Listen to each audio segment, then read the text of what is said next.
Bien, bonsoir à tous, bonsoir Blagnakès, Blagnakais, bienvenue pour ce troisième rendez-vous, ce troisième live. Ce soir, d'abord, j'ai un invité qui est Jean-Louis Borne, un invité qui est très très impliqué dans la vie locale de Blagnac, mais qui est très impliqué dans la solidarité de la vie associative. Et finalement, j'ai invité Jean-Louis et je ne savais pas quand nous l'avons invité que c'était aujourd'hui la journée des bénévoles. Et compte tenu de son engagement bénévole, je pense effectivement que c'est le meilleur choix que nous pouvions faire. Jean-Louis Borde, voilà, il est bénévole au Secours populaire, il participe aux collectes alimentaires, il est membre du CCAS de Blagnac, membre du Conseil économique et social local et environnemental. Il est aussi, parce qu'il y a des lobbies, hein, Jean-Louis, membre de l'aérotech, parce que le patrimoine aéronautique, c'est quelque chose qu'il faut préserver. Donc nous aurons l'occasion de discuter avec Jean-Louis. Et puis, il y aura un invité surprise qui viendra tout à l'heure venir débattre avec moi. Et puis, je terminerai quand même en vous donnant quelques nouvelles de l'événement qui a eu lieu hier, qui a été relaté sur les médias, qui est effectivement l'incident que nous avons connu au lycée. Mais avant toute chose, je voudrais répondre à un certain nombre d'internautes qui m'ont posé des questions. Et donc, Gabriel Verger m'a fait part de son mécontentement à propos des travaux du chemin du Ferradou. Me demandant, mais monsieur le maire, pourquoi les travaux du chemin du Ferradou n'ont-ils pas été réalisés pendant les vacances, parce que c'était un peu compliqué. Donc, effectivement, les travaux ont duré 2 jours. Et finalement, nous ne mobilisons les entreprises pendant les vacances que lorsqu'il y a de gros chantiers, de gros travaux. Pour 2 jours, c'est compliqué de mobiliser une entreprise parce qu'ensuite, elles ne sont plus disponibles sur des chantiers importants. Alors ce matin, je suis passé, sur la rue du Ferradou, puisque j'allais au collège et au lycée, au collège du Ferradou, voir un peu ce qui se passait par rapport aux événements du moment. Et donc, je me suis rendu compte effectivement que les choses étaient rentrées dans l'ordre. Donc, Gabriel, voilà les raisons pour lesquelles on n'a pas fait cela pendant les vacances. J'ai une deuxième question qui est posée par Caro Bou. Alors je vais vous appeler Caro si vous me permettez, qui me dit avoir assisté à la réunion que nous avons tenue sur le quartier sud, au gymnase de l'Aérogare. Et à cet égard, je voudrais remercier toutes celles et tous ceux qui sont venus à cette réunion publique. Il y a eu 220 personnes et Caro me dit, mais vous avez évoqué le problème qu'on a en haut de la rue Cervanti. Et oui, en effet. En haut de la rue Cervanti, il y a un feu, il y a évidemment le passage du tramway, et donc il y a 3 voitures, 4 voitures maximum qui peuvent passer sur ce feu. Et donc on crée des files importantes qui s'allongent, et elle me dit qu'est-ce qu'on peut faire. Alors moi j'ai évoqué avec elle, il y a 3 solutions. La première c'est, somme toute, est-ce que les feux sont bien réglés? Et nous avons maintenant un spécialiste à Toulouse Métropole de ces problématiques de feux tricolores. Donc on va faire examiner ça de son côté. Deuxième question, lorsque quelqu'un qui monte rue Cervanti et qui doit tourner à droite pour reprendre la route de Grenade, compte tenu des difficultés de giration, le temps qu'il met à prendre son virage, ça fait qu'il y a une autre voiture qui passe et c'est terminé. Et puis, je suis en train de faire étudier, Caro, je suis en train de faire étudier une hypothèse de passage sous le tram pour effectivement décongestionner, parce que à cet endroit, on dessert tout de même la centrale Antiti d'Airbus, d'autres salariés qui empruntent aussi d'Airbus ou de la zone aéroportuaire, qui empruntent aussi cette voie, donc ça mérite d'être regardé. Voilà, je ne sais pas si c'est satisfaisant, Caro, mais dans tous les cas, nous avons fait le même diagnostic. Ensuite, Audrey me dit, mais monsieur le maire, il y a un problème de vitesse sur la rue Delpont. Bon, d'abord, sur la rue Delpont, je pense qu'on a apaisé les choses en décidant de ne pas avoir de construction nouvelle en termes de collectif sur cette rue. Et ensuite, Audrey, vous étiez là, on va refaire complètement cette rue Delpont. On va refaire la rue Delpont, effectivement, mais vous étiez présente à la réunion qu'on a faite avec les riverains. Elle est impactée aussi par ce qui va se passer sur le chemin des Sœurs. Donc, c'est vrai que la rue Delpont ne se fera pas tant que le chemin des Sœurs ne sera pas terminé, ce qui veut dire qu'il faut effectivement qu'on renforce la signalétique autour de la limitation de vitesse à 30 km/h. Et donc, je m'y engage effectivement, on verra quelles sont les dispositions que l'on peut prendre. Enfin, Jean-Marc Robert me dit, quand on est au marché avec la pluie, au ramier, il y a des flaques, il faudrait au moins mettre du gravier. Jean-Marc, vous avez raison, et comme les grands esprits se rencontrent, c'est effectivement le même constat que j'ai fait, et donc on va déposer du gravier. En revanche, vous le comprendrez, hein, on ne va pas investir sur cet espace-là, puisque le marché va remonter sur la place des Arts au mois de septembre, et donc on ne va pas aller plus loin.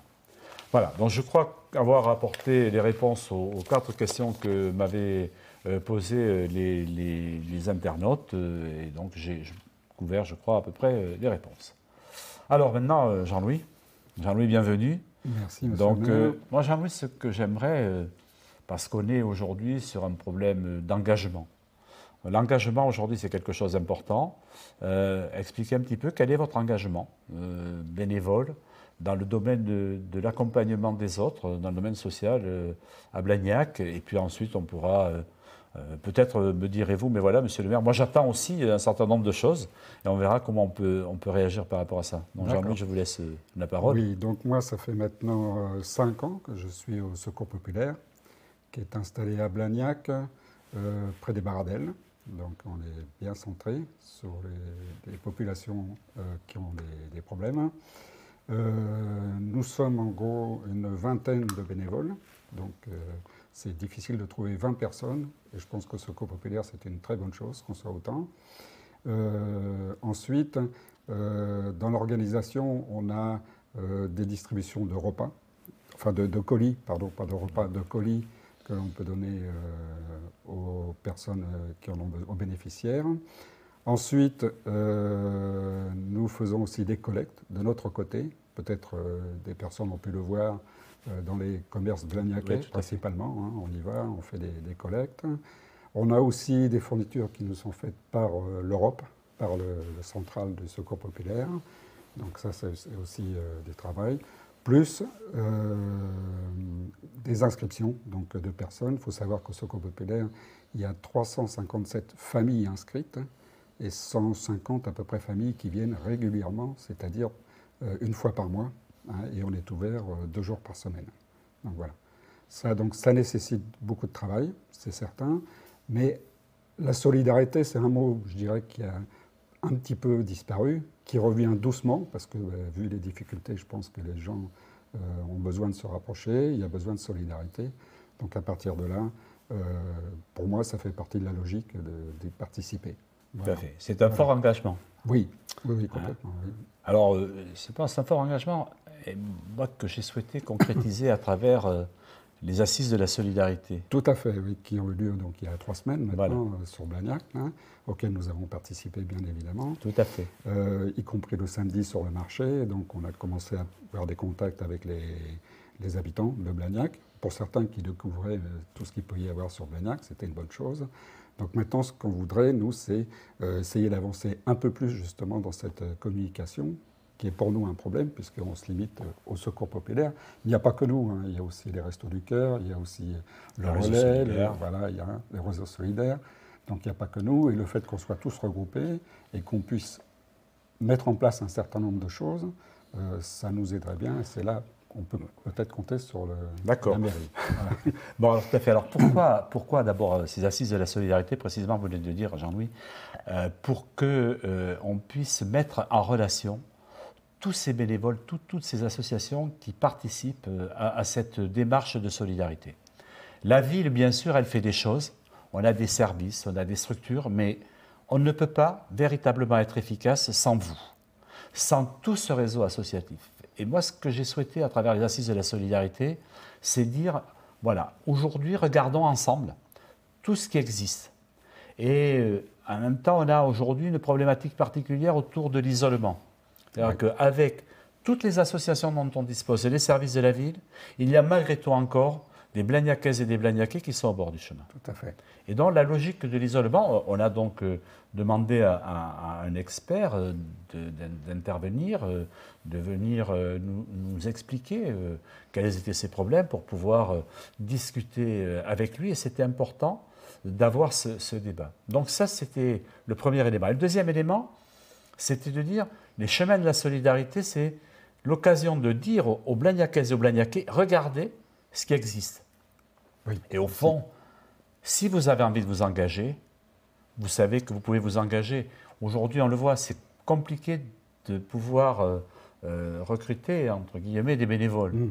Or, je suis persuadé, personnellement, et on est quelques-uns là-dedans, qu'un certain nombre de Blagnacaises ou de Blagnacais ne savent pas comment ils peuvent s'engager. Ils ne savent pas qu'il existe le secours populaire avec sa dynamique, le secours catholique, les restos du cœur, le réseau solidaire, tous ces organismes. On a aussi l'association des traumatisés crâniens. Bref, un nombre important d'associations qui interviennent dans ce domaine-là, dans lesquelles les Blagnacaises ou les Blagnacais qui veulent s'engager peuvent s'engager. Ouais.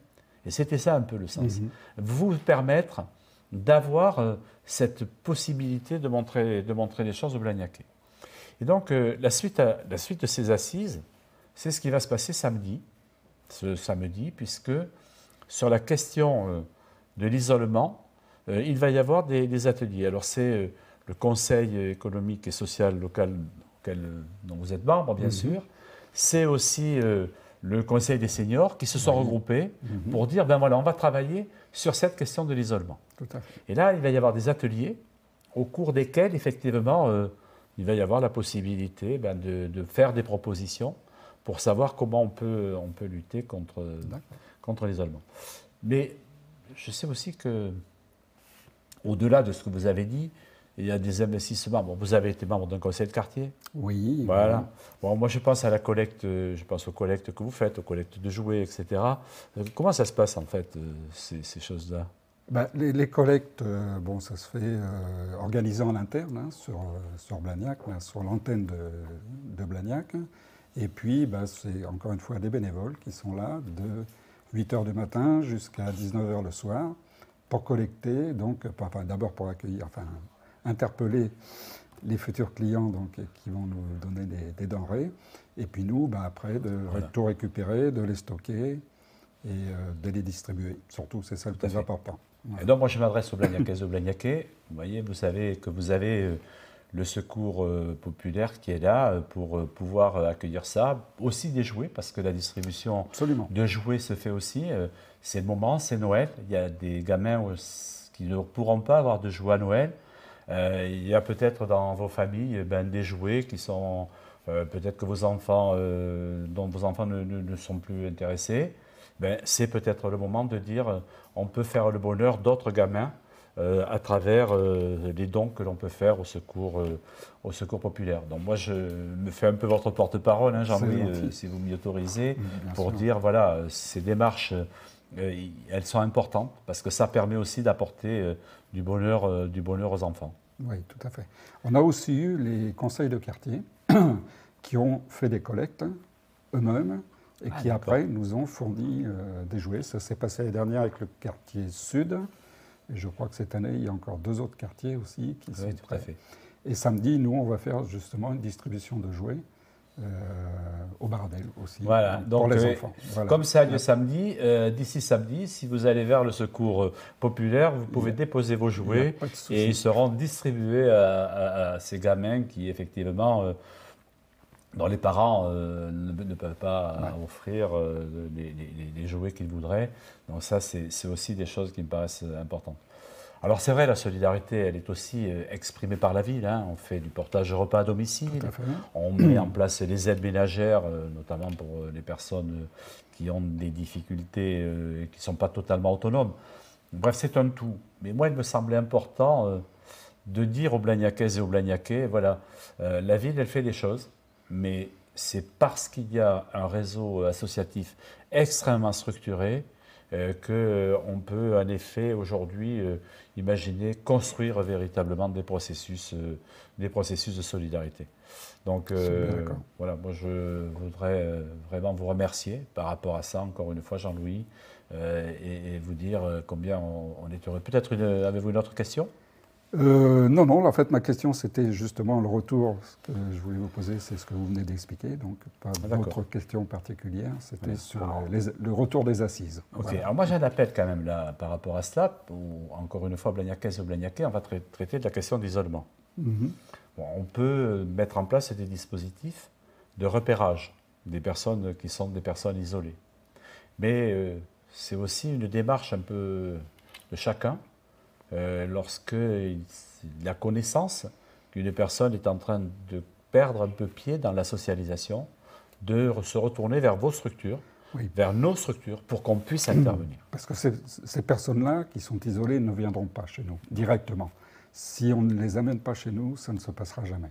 C'est un peu le problème. Je suis complètement convaincu. Ouais. Merci beaucoup, Jean-Louis. C'était avec plaisir, monsieur le maire. Merci beaucoup. Bien, donc maintenant je vais accueillir l'invité surprise. L'invité surprise, voilà. Bonjour. Qui c'est l'invité surprise? C'est Martin. C'est Martin Crabette. Alors pourquoi, Martin, pourquoi est-ce que je t'ai invité? Je ne te pose pas une question, je vais y répondre. En fait, je vais expliquer à ceux qui nous regardent pourquoi je t'ai invité. Je t'ai invité parce qu'on a mis en place le conseil municipal des enfants. Et tu es un élu du conseil municipal des enfants. Et donc, lorsqu'on s'est vu, avant que le conseil municipal des enfants ne soit en place, parce que tu es venu dans le cadre des ateliers découvertes du PEDT, tu es venu à la mairie, on a expliqué comment ça fonctionnait, tu m'as posé la question, tu m'as dit, mais monsieur le maire, est-ce qu'il y aura un conseil municipal des enfants? Et j'ai dit, oui Martin, il y en aura un. Et là, tu m'as dit, ben moi, je voudrais être dans le conseil municipal des enfants. Alors explique-moi, ou explique-nous, comment tu as fait pour être au conseil municipal des enfants? Eh bien, déjà, je voulais déjà participer dans une activité, à quelque chose dans la mairie depuis longtemps. Et quand j'ai su que le conseil municipal des enfants allait exister, ben, tout de suite, je me suis présentée et j'ai essayé de mettre les idées qui plairaient le plus à mes camarades pour être élu. Alors, est-ce que tu peux nous dire quelles sont ces idées, Martin? Alors déjà, l'idée, je crois, qui a le plus plu, c'est mettre un skatepark au Ramier pour éviter de prendre la voiture pour aller soit à Toulouse, soit à celui d'Andromède.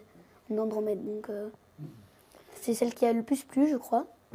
Et après, j'avais mettre des pistes cyclables, ça, il y a beaucoup de monde qui a mis cette idée. Mettre des portes vélos, enfin des garages à vélo dans Blagnac. Alors attends, je vais répondre à tes premières questions. Le skatepark d'Andromède, oui. Il a été fait à l'initiative de jeunes Blagnacais qui nous ont dit il faudrait qu'on ait un skatepark en Andromède. D'abord un skatepark à Blagnac. Et il s'avère que l'endroit où on pouvait le mieux le faire, c'était Andromède. Et toi, tu es en train de nous dire ouais, mais c'est un peu loin, et finalement, il faudrait peut-être qu'on en ait un autre au Ramier. Oui, c'est ça. C'est une très bonne réflexion. C'est vrai que tu sais qu'on a les anciens bassins. Oui. Sur lesquels aujourd'hui il y a des tables de tennis. Ben écoute, moi je pense que le conseil municipal des enfants, on va lui donner une première mission, ça va être de réfléchir à la façon dont on pourrait mettre le skatepark sur les anciens bassins du Ramier. Ça te va? Oui, ça va très bien. Bon, alors, ça c'est le premier point. Le deuxième point, les garages à vélo. Bon, les garages à vélo, on est en train de faire l'étude, et tu sais où on va mettre les premiers? Au Ramier. Ah. Au fond de l'allée Conti, on est en train de mettre les garages à vélo, donc ça te satisfait. Le deuxième point, je ne peux pas tout à fait y répondre, mais c'est bien. Alors continue, encore d'autres idées? Alors, je vais mettre des arbres dans les cours de récréation, parce que souvent, l'été, il n'y a pas assez d'ombre. Il faut dire que tu es à quelle école? École Jumoulin. Bon alors, effectivement, c'est compliqué. L'endroit où on pourrait mettre des arbres, et donc c'est une discussion qu'il faut connaître, c'est si on pouvait agrandir la cour de récréation et avoir une partie de la cour de récréation qui soit sur les terrains du monastère. Là, on a de la terre et on pourrait mettre des arbres. Donc on va enclencher une réflexion par rapport à ça. Mais c'est une très bonne idée. D'accord. Tu as encore plein d'idées. Moi, je le sais que tu as plein d'idées. Oui, mais après, c'est surtout pour l'école. J'en ai surtout une qui a vraiment beaucoup plu. C'est mettre dans les cours de récréation des cages de foot en dessous des paniers de basket comme dans les city parks. De telle sorte que vous puissiez faire du basket ou du foot indifféremment. Oui, voilà. Et Parce tu aimes le foot? Le foot, bah oui, j'aime bien, mais après c'est pas un sport que j'adore. Et alors qu'est-ce que tu aimes comme sport? Moi, je fais du judo. Là, c'est bien. Après, j'aime bien le rugby. Et tu joues pas au rugby quand même? Non, j'y joue pas. Enfin, j'y ai joué une année. Ah, c'est bien. Ouais. C'est Mais, que moi j'ai été rugbyman. Hein. J'ai joué au rugby très longtemps. Ah bon? Oui, très longtemps. J'ai joué à Blagnac, j'ai porté le maillot de rugby de Blagnac avec le numéro 10. Tu vois? Oui. Bien. Moi, ce que je voudrais vous dire, hein, ce que je voudrais dire aux Blagnacaises et aux Blagnacais, c'est quand même ce caractère remarquable de l'engagement. Quel âge tu as, Martin? 10 ans. L'engagement de Martin, 10 ans. Vous avez vu à quel point il est concerné par ce qui se passe dans sa ville. Et l'idée de la création du conseil municipal des enfants, c'était ça. C'était effectivement de dire il y a aujourd'hui des enfants, parce que ce sont encore des enfants, même si ils vont vers l'adolescence, qui ont envie de s'engager, qui ont des idées, et il faut leur permettre. Et donc, voilà. Est-ce que tu es fier d'être au conseil municipal des enfants? Oui. Ouais. Je suis très fière. Tu as aimé la cérémonie d'installation? Oui, j'ai beaucoup aimé. Qu'est-ce que tu as aimé? Ben, surtout, j'aimais bien parce que j'étais à une bonne place Ouais. et que c'était grand. Et c'était, C'est il y avait impressionnant. des grands fauteuils, c'était très impressionnant. Bon, mais écoute, moi je suis très heureux, vraiment très heureux de voir fonctionner ce conseil municipal des enfants. Donc il faudra dire maintenant aux autres membres du conseil municipal des enfants, d'abord que tu es venu parler aux Blagnacaises et aux Blagnacais, que tu es venu leur expliquer aussi, leur dire comment ils fonctionnent. Alors, vous avez commencé à travailler? Pas encore.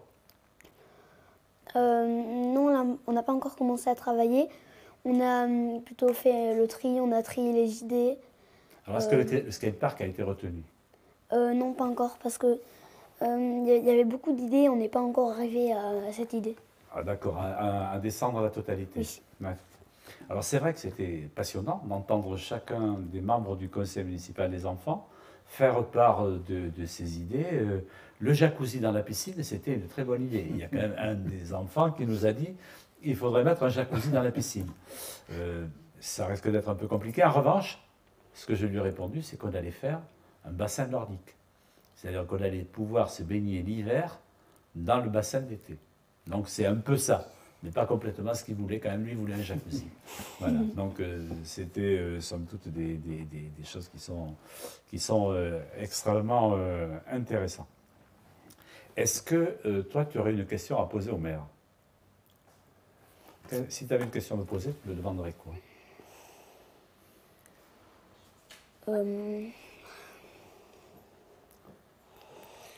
Ah, c'est compliqué. C'est compliqué, oui. Non, c'est pas grave, hein. C'est pas grave, on est en direct, là, tu peux y aller. Si vous, quand est-ce que vous allez essayer d'agrandir les trottoirs dans les rues, dans les parce que rues. je pense que... Alors, agrandir les trottoirs dans les rues, c'est extrêmement intéressant ta question. Aujourd'hui, il est important de regarder... en fait, ce que je fais, je suis en train de regarder parce que j'ai deux questions auxquelles il faudra que je réponde. Voilà, mais c'est pas grave, il y a le temps de tout faire. Je reviens sur les trottoirs. Agrandir les trottoirs, c'est important. Pourquoi? Parce que ça permet bien sûr d'assurer la sécurité des piétons. Oui.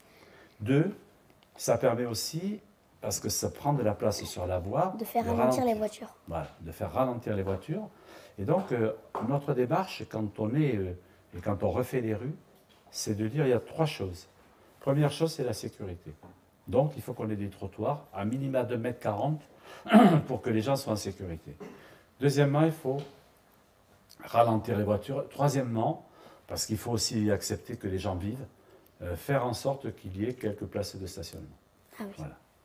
Bon, ben écoute, merci beaucoup Martin, tu restes là, on va finir l'émission. Donc je vais prendre les questions qui m'ont été posées. Excusez-moi, il faut que je regarde ça. La première question, allez-vous continuer à augmenter la population à Blagnac? La réponse, elle est liée à ce qu'est aujourd'hui le PLUIH, le plan local d'urbanisme et de l'habitat intercommunal. Alors que nous sommes aujourd'hui dans une métropole, et la loi a fait que la compétence en matière d'habitat est une compétence qui est une compétence métropolitaine. Ce qui veut dire effectivement que la métropole dit aujourd'hui il faut que Blagnac construise 280 logements par an. Si on construit 280 logements de plus par an, et oui madame, nous allons effectivement, ou monsieur, je ne sais pas qui a posé la question, augmenter la population. Cela étant, ça a une limite. Hein. On ne pourra pas aller au-delà on va pas aller au-delà de 30 000 habitants.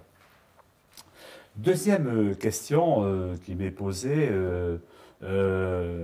c'est effectivement, le quartier du Ferradou font-ils partie des oubliés de Blagnac? Non, je ne crois pas que le quartier du Ferradou fasse partie des oubliés de Blagnac. Le quartier du Ferradou, il est en bordure du quartier d'Andromède. On va lancer la 3e phase du quartier d'Andromède. On va urbaniser et naturellement, le quartier du Ferradou va pouvoir en bénéficier. C'est-à-dire que quand on va lancer la 3e phase du quartier d'Andromède, les réseaux d'assainissement dont ne dispose pas aujourd'hui ce quartier du Ferradou, ils vont en disposer. Tous les réseaux seront présents et donc effectivement, il y a des choses. On ne peut pas à la fois dire je veux la quiétude totale et puis je ne veux pas qu'on vienne me mettre des constructions et dire en même temps mais passez-moi l'assainissement. Si on fait de l'assainissement, c'est parce qu'il faut répondre correctement à ces choses-là. Alors la 3e question, c'est encore des appartements en construction dans le quartier sud. Il n'y en a pas beaucoup dans le quartier sud. Alors j'ai déjà répondu à cette question et je voudrais rajouter une réponse. C'est effectivement le fait que aujourd'hui les 280 logements, il faudra qu'on les fasse. La question c'est il faut qu'on les fasse bien. Il faut qu'on les fasse correctement par rapport à ce qu'attendent les Blagnaquais. Et pour ça, on va élaborer, et au mois de janvier, je vais pouvoir présenter aux Blagnacaises et aux Blagnaquais le plan d'aménagement urbain. Et ce plan d'aménagement urbain, ce sera le plan où on dira là on va construire, là on ne construira pas. Donc oui, dans le quartier sud, il y a des endroits où on ne peut pas construire, et je pense que ce à quoi vous pensez, je partage effectivement votre opinion. Il y a des endroits dans le quartier sud où il ne faudra pas construire. Il y aura des endroits, par contre, où on pourra effectivement rajouter du logement. Alors, les places de parking sur le Vieux-Centre, oui. Le parking souterrain de la place des Arts, c'est 150 places de parking.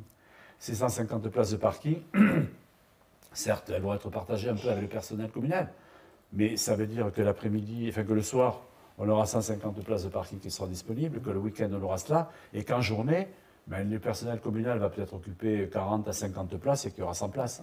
Donc les places de parking en centre ancien, on les aura. Donc voilà, je pense avoir répondu à toutes les questions qui ont été posées pendant ce live. Il y avait 4 questions. Et donc pour terminer, je voudrais d'abord vous donner une information, bien sûr, puisque les médias, et notamment les médias nationaux, s'en sont fait le relais hier. Il y a donc eu un incendie au lycée.